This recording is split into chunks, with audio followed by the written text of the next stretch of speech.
اب جتنے بھی لوگ بیٹھے ہیں، ہماری خواتین بھی، اللہ نے ہم سب میں لیڈر بننے کی صلاحیت دی ہے.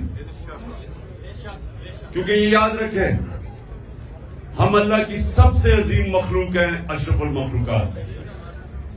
تو جب اللہ نے فرشتوں کو کہا کہ انسان کے سامنے جھکو، اور جب ابلیس نے انکار کیا تو اللہ نے کہا فرشتوں کو کہ تمہیں بھی نہیں پتا کہ میں نے انسان کو کتنی صلاحیتیں دی ہوئی ہیں. مشکل اور مسئلہ یہ ہے کہ ہمیں بھی نہیں پتا کہ اللہ نے ہمیں کتنی صلاحیتیں دی ہیں. اور وہ کیوں نہیں پتا؟ کیونکہ ہر انسان کے سامنے دو راستے ہوتے ہیں. آپ جب نماز پڑھتے ہیں تو آپ صرف ایک چیز مانگتے ہیں کہ اللہ ان کے راستے پہ لگا جن کو تو نے نعمتیں بخشی. اس راستے پہ نہیں جو تباہی کا راستہ ہے.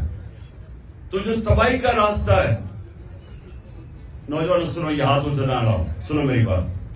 تمہیں یہ یاد رکھو جو میں باتیں کہہ رہا ہوں، اور خاص طور پہ نوجوانوں کے لیے، یہ آپ کی ساری زندگی کام آئیں گے اگر آپ کو سمجھ آ گئی.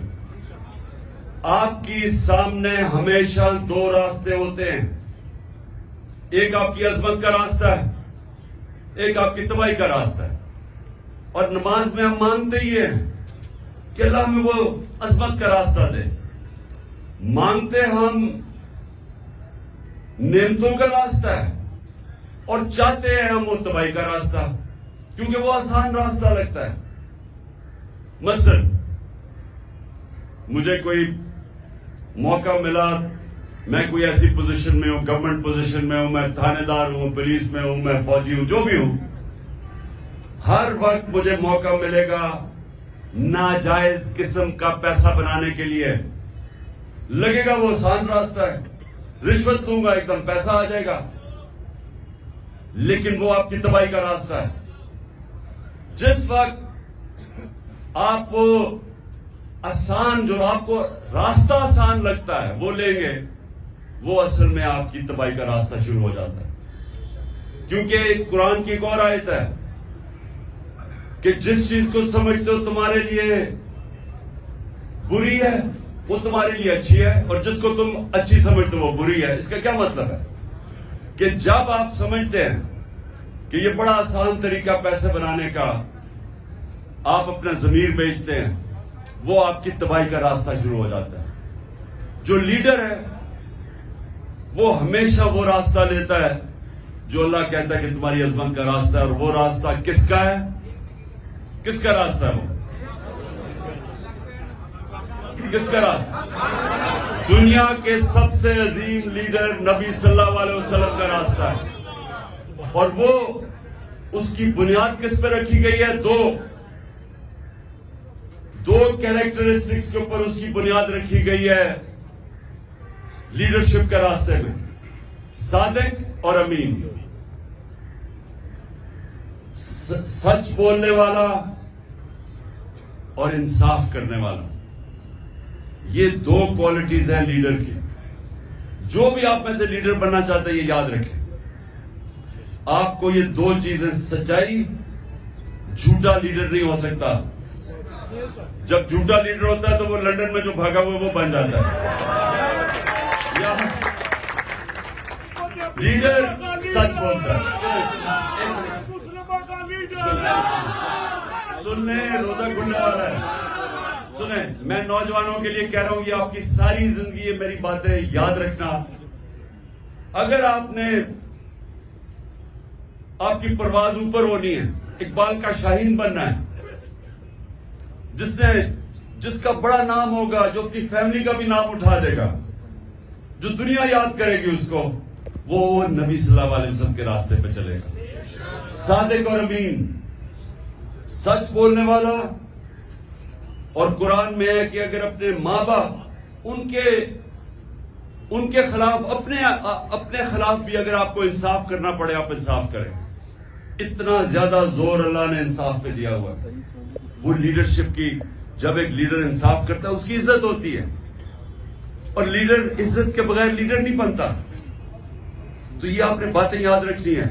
کئی دفعہ ہوتا ہے جی وہ میرا دوست کہہ رہا ہے تو چلے میں جھوٹ کا ساتھ دے دوں، میں سفارشی کسی کے لے لوں. جب آپ کسی کا مثلا آپ ٹیم سلیکشن میں سفارشی لے کے آتے ہیں تو آپ کسی کا حق مارتے ہیں. جب آپ حق مارتے ہیں اوپر والے کی برکت نہیں آتی، کیونکہ سارا کامیابی تو اوپر والا دیتا ہے. تو اللہ جب دیکھتا ہے کہ کسی کا کوئی حق مارا ہے، بدنیت ہے انسان، اس کو کامیابی نہیں ملتی. تو میں نے صرف آج آپ کو یہ کہنا تھا نوجوانوں کہ لیڈر دو چیزوں کے اوپر اس کی بنیاد رکھی جاتی ہے. صادق اور امین، سچا ہوتا ہے. نبی صلی اللہ علیہ وسلم کے پاس ایک قریش آیا، کہتا جی میں 60 سال کا ہو گیا ہوں، میرے لیے مجھے کوئی ایک چیز بتائیں کہ میں مسلمان بھی ہو جاؤں اور میں اپنی عادتیں نہ چھوڑوں. میں اب 60 سال کا اپنی عادتیں نہیں چھوڑ سکتا.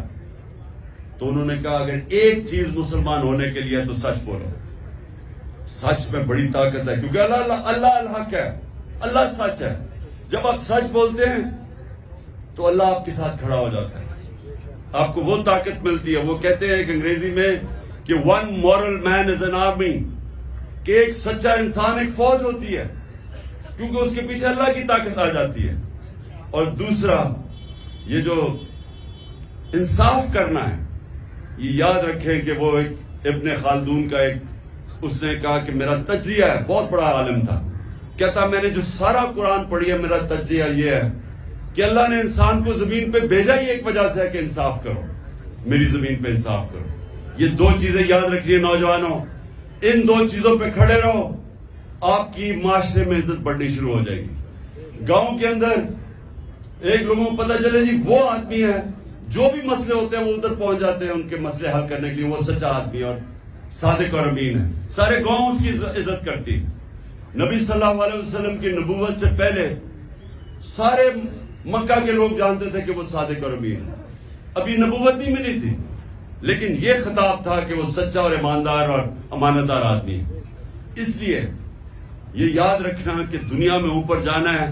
اچھا یہ سچ بولنا آسان نہیں ہے، مشکل ہوتا ہے، طاقتوں کا سامنا کرنا پڑتا ہے. آپ کے اوپر یہ جو گھر کے اوپر حملے ہو جاتے ہیں، ٹیئر گیس سیلنگ ہو جاتی ہے، لیکن یہ کوئی فکر نہیں، کیونکہ ہمارے نبی صلی اللہ علیہ وسلم نے بڑی مشکلوں کا سامنا کیا تھا. لیکن پھر ان کی جو آج عظمت ہے، اس لیے ہم آج جان دینے کے لیے اس لیے تیار ہیں کہ ان کے کیریکٹر کی وجہ سے کہ وہ رائے حق پہ کھڑے رہے اور آخر میں ساری دنیا ان کے ساتھ ہوگی. دعا کریں گے اور پھر انشاءاللہ روزہ کھولیں گے.